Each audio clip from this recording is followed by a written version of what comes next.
right. අදත් අපි එකතු වෙලා ඉන්නේ අපේ රීසන්ස් පොඩ්කාස්ට් එකත් එක්ක. අද හැබැයි ස්පෙෂල් එපිසෝඩ් එකක්. විභා, ඇයි අද ස්පෙෂල්? අද අපි ඔක්කොම බලන් හිටියා වගේ අපි අද අලුත් ගෙස්ට් කෙනෙක් එනවා අපේ එපිසෝඩ් එකට. අපි කිව්වා වගේම අපි බලාපොරොත්තු වෙච්ච විදිහටම අපි අද එපිසෝඩ් එක අරන් එනවා. අද ෆුල් එක්සයිටඩ් ඩේ එකක් නේද guys? යා කුසල්. අනිවාර්යෙන්. අපි දැන් මෙච්චර කාල කිව්වා මේ කවුද එන්නේ කියලා කිව්වා. අපි මේ ගැන කී හිටියේ. ඉතින් අද ඒ දවස් ඇවිල්ලා ගොඩක් එක්සයිටඩ් එයාගෙන් දේවල් දැනගන්න තියෙනවා, අහන්න තියෙනවා. අනිත් එක ඉතින් ශ්‍රී ලංකන් ඩ්‍රයිවර් කෙනෙක්. අපිත් එක්ක අද ඉන්නවා Yevan. Yay! Hello everyone, my name is Yevan David. She really has put on a show here coming across. Again, third time of asking for Sri Lanka, and this time he's through. Yevan David is leading on the final lap. I'm making a personal pledge to my country. So a great jump forward with Yevan David. Now sets the fastest lap from the Ceylon Motorsport Club. He is pushing all the way for Sri Lanka. This big opportunity. I'm excited to be entering the thrilling world of Formula 4 racing, representing Sri Lanka.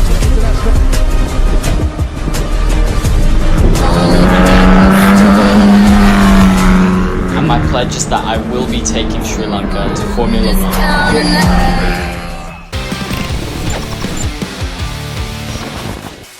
Hello everyone. Yes. My name is Yevan David. Nice to meet you guys. All right. Nice to meet you. Nice to have you. Yeah, nice. Yep, Definitely. very happy Yep. to Thank be you. here. Yeah. Thank you And for first, being with congrats us. you for joining the Formula family. Yes. And Yeah. as the only Sri Lankan driver, Thank you. we are proud as well. Yeah. And I Yeah. hope even the audience is so proud to Yeah, have absolutely. you. Yeah, Because- thank you. That means a lot. Always Yeah. happy to carry the pride for Sri Lanka. Yes. So Absolutely. we have the only Sri Lankan Formula driver on the only Sri Lankan Formula 1 podcast. So that's something, right? That's something really good. So Let's keep pushing. Absolutely. Yeah, Yeah. hope for many more. Yep. Yeah, Absolutely. hoping for many more, definitely. Vibha, you want to take the lead? Yes. So Yevan, just like Vishwa and Kusal told you, it is a great pleasure and honor to have you in our channel. So, and I think it's a great time to talk about the sport, talk about F1 and Formula, where there is a huge boom and where there's a huge interest within the Sri Lankan fans and Sri Lankan community. And also, thanks to you, there are a lot of newcomers and new audiences joining the spectrum of the sport, which is obviously our main goal because we need more fans, we need more audience, and ultimately we need more racing drivers like you from Sri Lanka. Absolutely. So we Yeah. are very, very excited to have you. So to start our conversation, I know you've been asked these questions a million times probably, but to as a start to our conversation, and for anyone who doesn't know about you, I think these questions will be very helpful. So can you please tell us a little bit about your younger ages, about your karting ages, where were you born, and how did you start racing? Of course. So I was born in the UK because my parents are from Sri Lanka and raised in Sri Lanka, but they moved to the UK for work. So I was born there and I moved to Singapore when I was 3 years old. And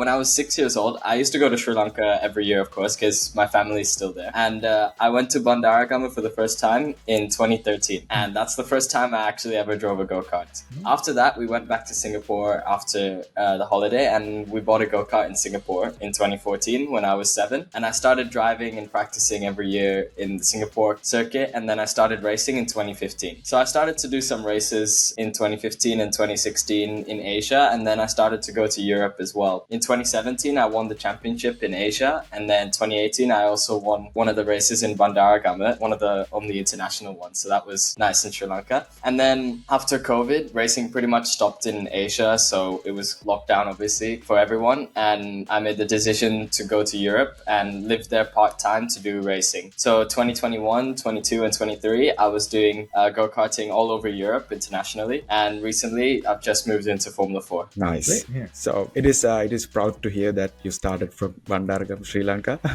Yeah, to be honest, exactly. yeah. And do you have any particular role model that motivated you to the sport? I'd say Lewis Hamilton, and it's the same for a lot of other people. I'm sure you guys know. Yeah, when I was younger, like just watching him, even like before he joined Mercedes, like in the McLaren days and stuff, it really inspired me. So I'd say him. Yeah, absolutely. Lewis Hamilton inspired me to watch F1 as well. Yeah, it's And we have a lot of people.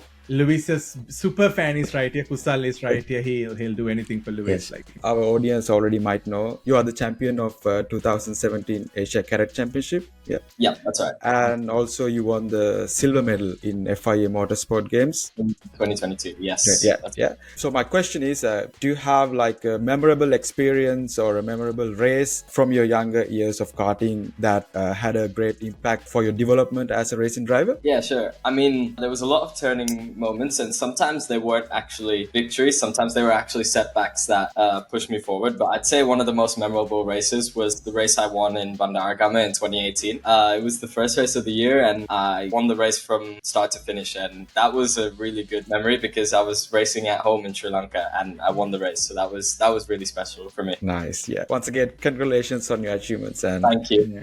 we hope to hear more and more achievements from you. And my next question would be like, this is also one of the questions we've asked from our audiences. Is there an age limit where one can join the sport to become successful in it, or is it just through practice? And also, how did you balance your education and racing stuff to come to this stage? So obviously, like, you have to be quite young to start racing. You know, all the F1 drivers started at quite a young age. But I'd say, like, if you're within the gap between 8 years old to 15 years old to try and reach F1, I think it's still possible. But after 15 years old, it's quite difficult because there's a lot of other young drivers who have been racing for years. So if you were to start then, it's kind of late for you because you have to do karting first. So by the time you reach cars, it's even later, you know? But that doesn't mean you can't do racings. It means that it's just a bit harder to get to F1, but you can still do like GT cars and LMP cars and stuff like that. So when I started, I was 8 years old, of course, and the first few years I was racing in Asia. So I didn't miss that much school. It was quite okay to balance. But when I went to Europe for a while in 2021, I was 13. That's when I had to switch to online school. And that basically helped me balance my education with racing because whenever I wasn't racing, I was able to do work. So that's what I did. Yeah. So I think our audience and all you guys have a good idea about how Yavan came to this status and who Yavan is. So let's move on to the next phase, right? yeah,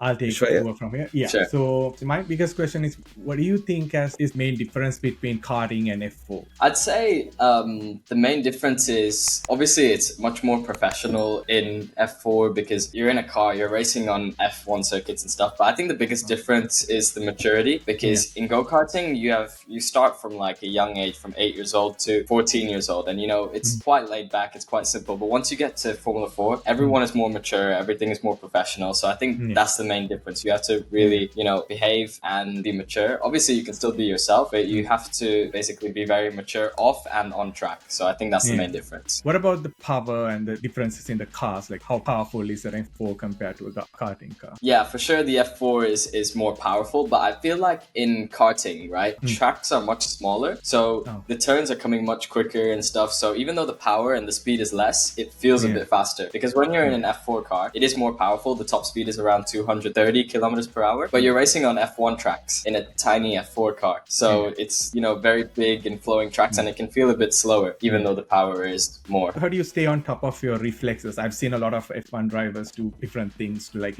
increase your reflexes. How do you do that? So yeah, I usually do exercises back in the gym or even at home. You know, I'm sure you've seen Gasly where he drops the balls and catches them. And then you can get these lights where you do some reflexes and things like that, you know, just reflex exercises, because it might feel like it's not helping, but after some time it will. So that helps a lot. So usually like a question a lot of people have is like, what are the costs involved in getting started? You mentioned that you bought a car when you raced in Bandaragam. So how does that work? Like, think about that. So I mean, obviously it's a very expensive sport. I'm sure you guys know and the audience knows. But in karting, it depends where you are. But let's say where you're in Europe, because at one point you do have to go to Europe to race in the big scene and make the jump to Formula 4. It can be quite expensive, but you pay on a race-to-race basis. So let's say a rough estimate, it can be different for anyone and depends what races you do. But basically, you don't have to buy a go-kart in Europe. you just pay the team race by race and they supply you with everything. And sometimes it can be around 8,000 euros per race, and it depends how many races you do a year, but that'll add up to whatever amount. But that's the rough estimate, but obviously it can be more, it can be less, but that's the middle ground. Yeah. So it's interesting to see that your start was in Bandaragama, so you might know a lot about the racing scene in Sri Lanka as well. What do you think we need to do as a country to increase our throughput of race car drivers? How do we increase that number? What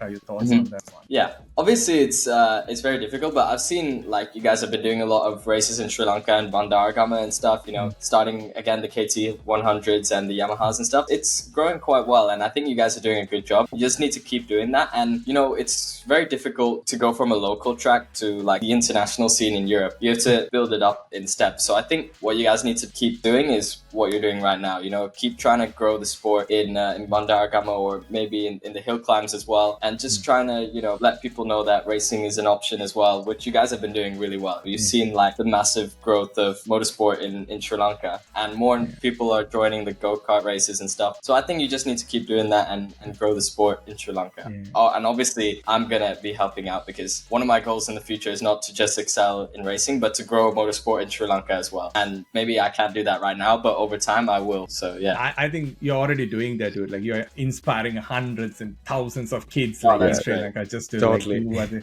That's great. That's great. So like last fan question I have is what are your favorite tracks?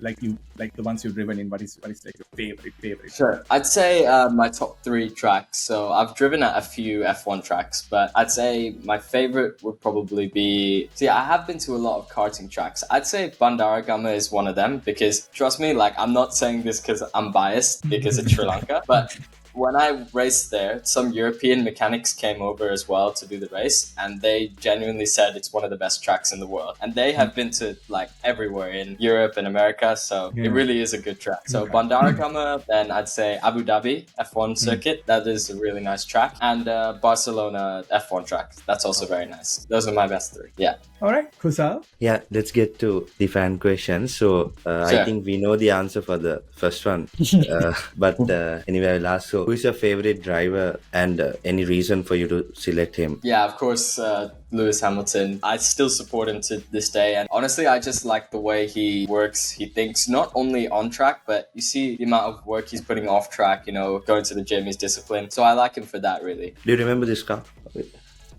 Oh yeah, of course. Is that the W14? 12, yeah, I think. 12. It should be the 2021 car. The 2021, yeah, W12. Yeah, that was a fast car, wasn't it? Yeah, let's keep that absolutely. year anyway. So because we have been talking about that year a lot in this podcast, and few So, of them don't like for us speaking about that.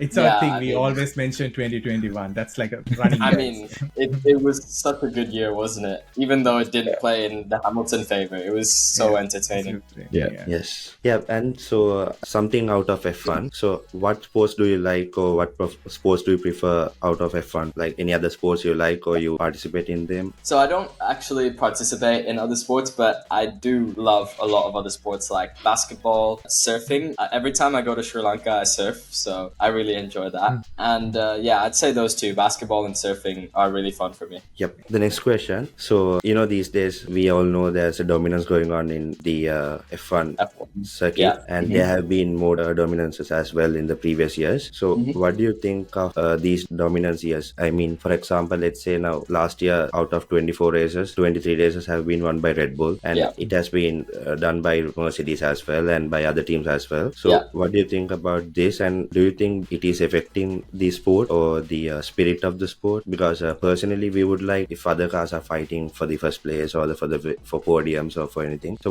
what's your idea, and what do you think about that? Yeah, I mean, to be honest, we've seen the Mercedes dominance, we've seen the Red Bull dominance, and even the Red Bull dominance back in the early 2010s, right? And back to the Schumacher time. But I think with dominance, right, is everyone has to have their turn at being, you know, the best. But what the other teams can't do is, you know, complain about that, because they are the ones who have nailed the regulations, so they need to catch up as well. And we saw towards the end of the last era in 2021, Red Bull kind of caught up to Mercedes, and we saw them fighting for the championship. So I think it's obviously not great for the sport, because it's a little bit boring to see Red Bull at the top all the time. But I think what the FIA is doing well is these regulation changes every few years. So the last one was 2022 and the next one is 2026. So we might have a shake-up in 2 years. So it is a bit boring for the sport, but I guess the FIA are doing what they can to make it better. Yep. And my last fan question is that what do you think about the Ferrari move? Your favorite player moved to Ferrari, and your opinion about that? Well, it was quite shocking for everyone, I guess. I mean, we knew a little bit last year, but we didn't think it was going to happen, and then this year it confirmed it. But I think it was the right move for him. I think his time at Mercedes was up. Obviously, like, they're such a good duo. Like, it would have been cool to see him win an 8. But I'm looking forward to see what he can do in Ferrari, and hopefully he wins the 8. Yeah, perfect. Hopefully.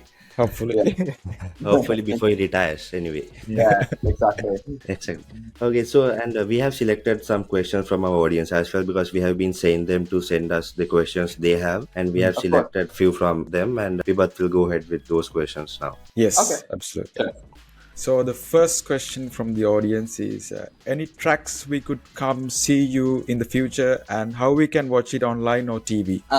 Sure. So this year, I know that I have a few races that maybe you can reach. I'd say the easiest one to go to is Barcelona, but that's in November. November 12th is the date, so you can come to those races. And if you can't and you want to watch it, it's very easy. You just have to go to YouTube, search up F4 Spain, which is what I'll be racing in this year, and it'll be live on YouTube. Every race, every qualifying is streamed, so you can watch it there on YouTube. Awesome. So the next question is, the simulator similar to the car itself? To be fair, it is quite similar. Obviously, I drove on the sim a long time before I started driving cars in real life, because you can't really do karting on the sim. And once I jumped into the F4 car for the first time, it felt very similar. So I'm sure the F4 drivers feel the same way, because their sims are much better as well than that. So it is actually quite similar. It helps. Nice.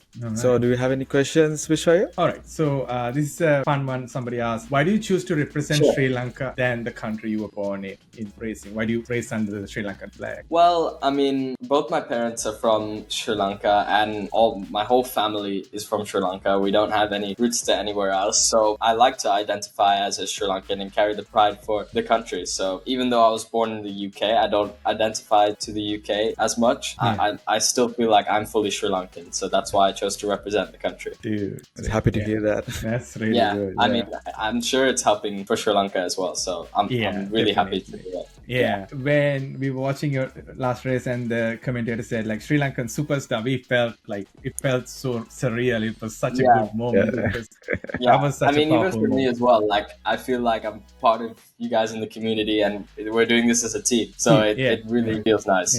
So the other one, Yevan, fans wanted to ask was, how do you approach your mental and physical pressure, like competing at such a high level? So how do you stay on top of all that?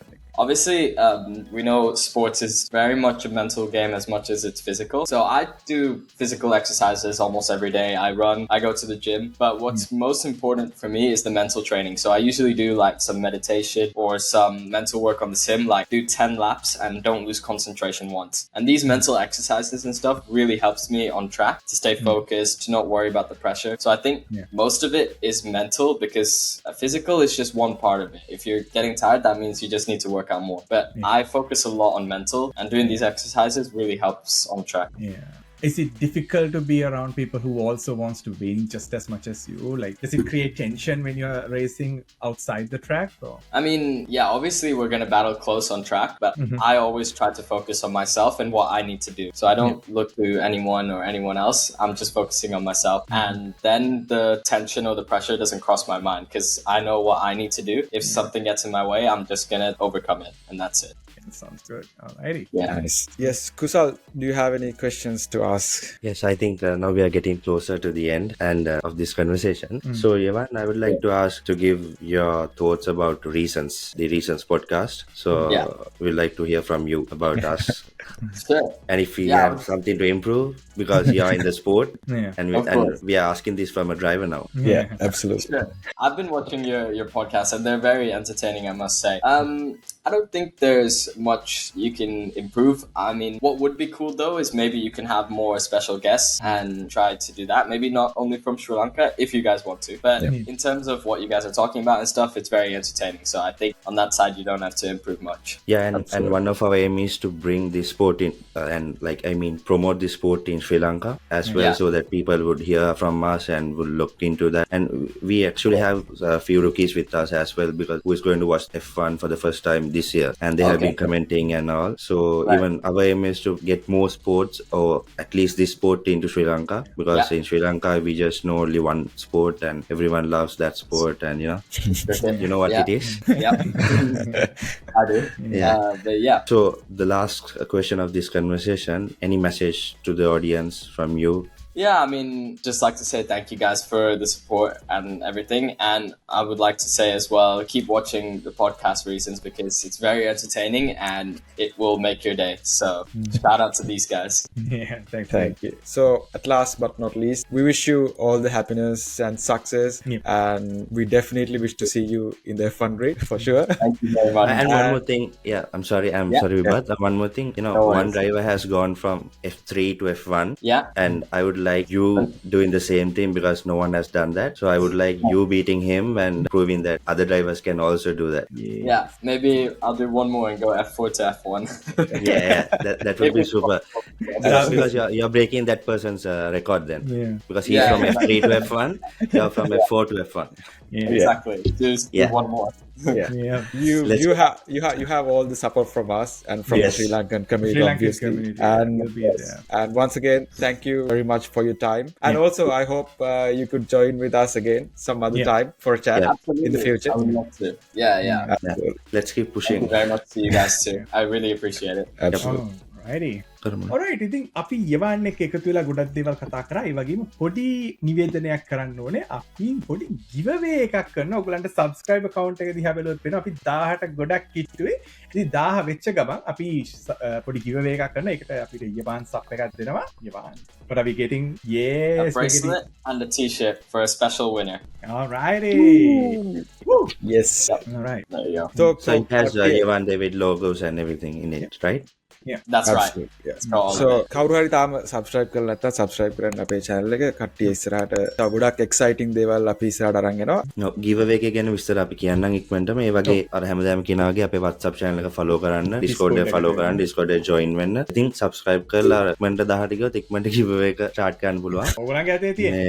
ඒකයි ඊටසේ Yevan කියලා ගහපු bracelet එකයි t-shirt එකයි හම්බ වෙනවා winner කෙනෙක්ට. ඉතින් අද වැඩේත් හොඳට කියන්නේ විබත් එහෙනම්. ඔව් සාර්ථකයි. Once again thank you Yevan for joining us. Thank you very much. Thank you guys as well. එහෙනම් අපි ගිහිල්ලා එන්න අද. Bye. Goodbye. Bye bye.